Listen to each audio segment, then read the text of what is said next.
Hola a todos. Empecemos de inmediato con este análisis a fondo, donde vamos a desarmar pieza por pieza las primeras transiciones estructurales, las políticas y esos enormes riesgos geopolíticos del gobierno de José Antonio Kast en Chile. Todo esto basado directamente en el último informe de riesgos. Es fascinante ver cómo se conectan la política, la economía y el tablero internacional hoy en día, así que prepárense para sumergirse de lleno en los datos.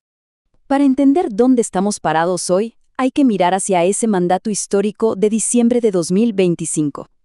Imagínense esto. Kast se aseguró la presidencia con un arrollador 58,17% de los votos. Estamos hablando de más de 7 millones de personas en las urnas bajo un sistema de voto obligatorio. Es un respaldo brutal. Pero claro, como suele pasar en la política, tener una victoria gigantesca no te asegura para nada que el camino vaya a ser un paseo por el parque. Y los datos nos lo van a demostrar rápidamente.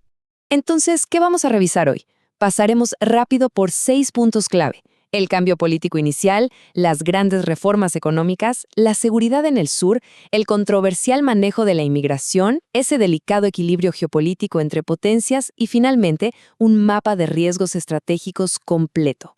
Arranquemos. Punto número 1. El cambio político y esa primera gran crisis de gabinete.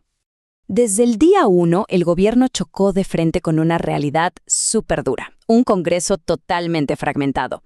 Fue como intentar armar un rompecabezas sin todas las piezas. Empezaron con un gabinete de 24 ministros, muy técnico, muy independiente, que francamente no tenía nada de peso en el Congreso. ¿El resultado? Apenas 69 días después de asumir, tuvieron que hacer un giro pragmático gigantesco.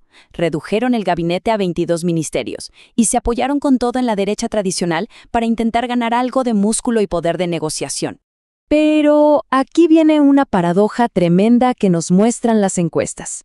Resulta que en este ajuste de mayo, el gobierno sacó o reasignó a algunas de las figuras que la gente más aprobaba. Por ejemplo, miren esto. Ximena Rincón tenía un 79% de aprobación, Natalia Ducó un 75%.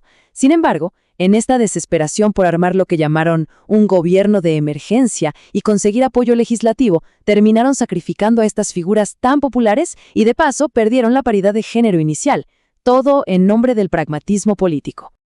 Pasamos al segundo tema en nuestra agenda: la política económica y las reformas. Ya con este nuevo gabinete más pragmático, el Ejecutivo puso toda su atención en la economía.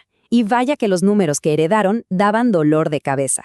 Imagínense arrastrar 12 largos años creciendo a un ritmo lentísimo de apenas un 2% anual, en promedio, con un desempleo pegado por encima del 8%. Estamos hablando de más de 850,000 personas sin trabajo. Entonces, ¿cómo reactivas un motor así?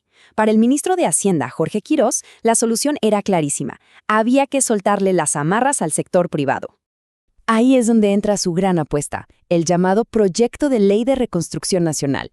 ¿Qué busca esto en concreto? Básicamente, desregular con fuerza. Propone bajar el impuesto a las empresas del 27 al 23%, lograr una reintegración tributaria total para el año 2031 y, lo más llamativo, garantizar 25 años de estabilidad fiscal intocable para cualquier mega inversión que pase los $50 millones. Claro, la propuesta pasó a la Cámara de Diputados, pero ahora se topó con un muro enorme en el Senado, donde la oposición está poniendo el grito en el cielo por la cantidad de impuestos que el Estado dejaría de recaudar. Tercer punto clave en el radar: la seguridad y la macrozona sur.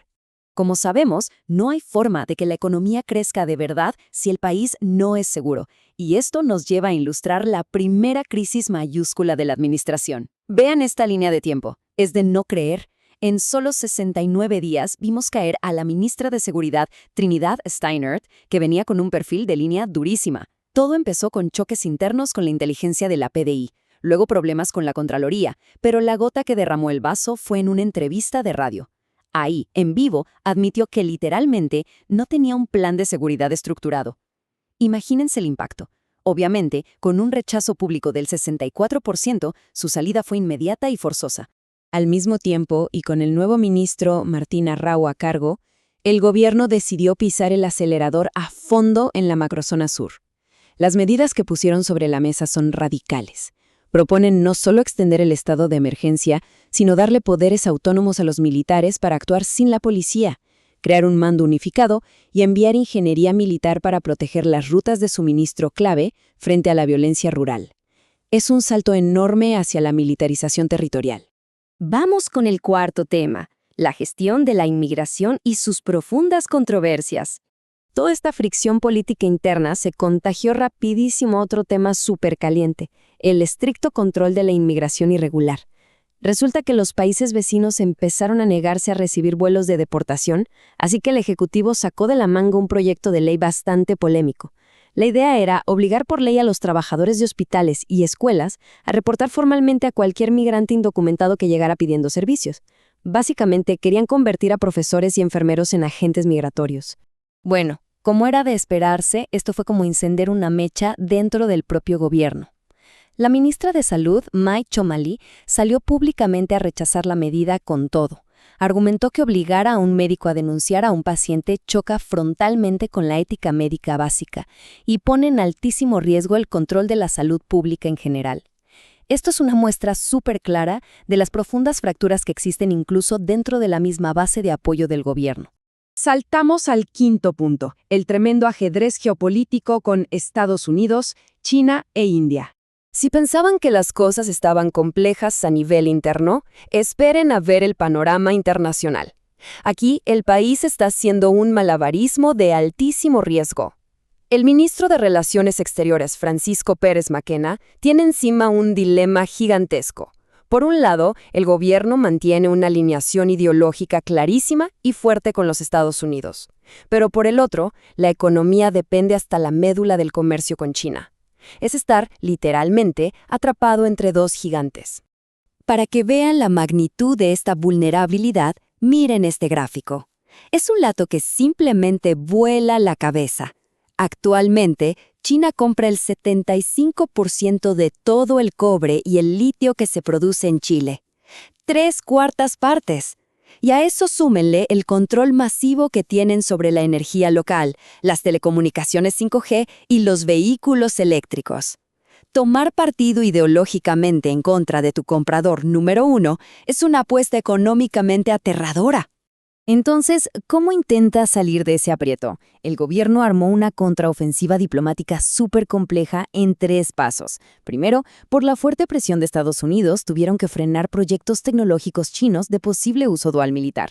Segundo, para apagar el incendio que eso causó, mandaron enviados corriendo a Pekín durante la cumbre de la APEC para tratar de calmar las aguas. Y tercero, están cortejando agresivamente a la India para que se convierta en su nuevo gran comprador de minerales críticos. Una partida de ajedrez fascinante. Y así llegamos al sexto y último punto, nuestra evaluación de riesgos estratégicos. Juntando todas las piezas de este enorme rompecabezas político, económico y de seguridad, las conclusiones nos dejan unas advertencias muy claras. Tenemos riesgos de nivel medio-alto, por un posible bloqueo legislativo en el Congreso, y por el constante peligro de represalias económicas desde China. Por otro lado, vemos riesgos de nivel medio en temas de inestabilidad social por estas polémicas migratorias y un riesgo bajo-medio de problemas logísticos en el sur del país. Todo esto es vital porque, al final del día, este mapa es el que define si las inversiones van a fluir o se van a estancar.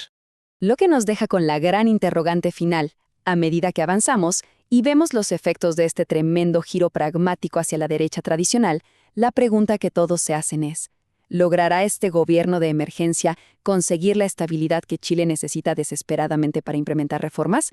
¿O todas estas fricciones polarizadas tanto adentro como afuera nos van a empujar directo hacia una parálisis institucional sin salida?